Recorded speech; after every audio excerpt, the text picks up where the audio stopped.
బెంగాల్ ఎన్నికలైనా మనకు గుర్తుంటుంది.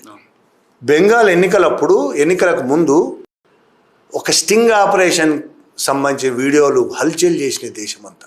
దానికి సంబంధించిన లింకే ఈ సువేందు అధికారి ఆ బీజేపీ ఆరోపణలు కావచ్చు బయటపడ్డాయి. ఈయన మీద కేసు బయటపడింది, కేసు పెట్టారు, వీడియోస్ కూడా సర్క్యులేట్ అయినాయి. 2014లో నారద అనే సంస్థను మాథ్యూ శామ్యూల్ అనే ఒక జర్నలిస్ట్ ఏర్పాటు చేశాడు.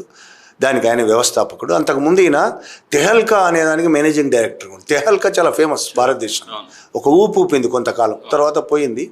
ఆ తెహల్కాకి ఈయన మేనేజింగ్ డైరెక్టర్గా ఉండేవాడు. తర్వాత బయటకు వచ్చి సొంత సంస్థ స్థాపించుకున్నాడు, నారద అని. ఆ నారద అనే సంస్థ ద్వారా బెంగాల్లో ఒక స్టింగ్ ఆపరేషన్ చేశాడు.